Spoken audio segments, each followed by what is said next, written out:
It starts quietly. No one notices. You're a child, watching a parent fall apart. Maybe it's anger, maybe addiction, maybe emotional absence. And without words, something clicks inside you. If I don't hold everything together, no one will.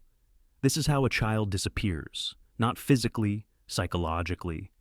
You smile more, you cry less, you learn to read the room before you speak.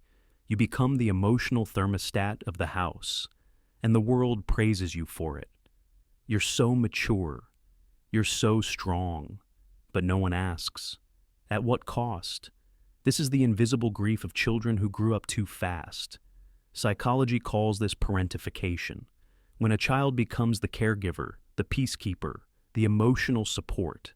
And it doesn't just hurt, it rewires the brain. You develop hypervigilance, always scanning for danger, walking on eggshells, learning that love must be earned. Your needs feel unsafe.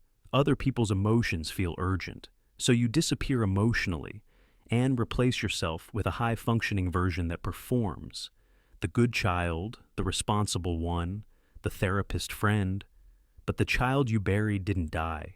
They're still there, asking quietly, "Why didn't anyone protect me?" As an adult, it shows up in subtle ways. You become hyper-independent. You struggle to rest. You feel numb during happiness. You confuse exhaustion with worth. Because when chaos is normal in childhood, peace feels suspicious. You don't do this because you're broken. You did it because children will abandon themselves for attachment. That was survival. That was intelligence. But what saved you then is hurting you now. Healing doesn't start with fixing. It starts with witnessing, stopping the lies. It wasn't that bad. I turned out fine. Fine is a mask. Real healing begins when you turn inward and say, "You didn't deserve that. You were just a child. You get to rest now."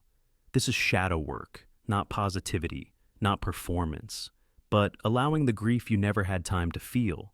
And yes, it hurts. But grief means something frozen is finally thawing. You don't need to become someone new. You need to come back to who you were. If you grew up too fast, remember this. Your strength was never the problem. You just had no choice.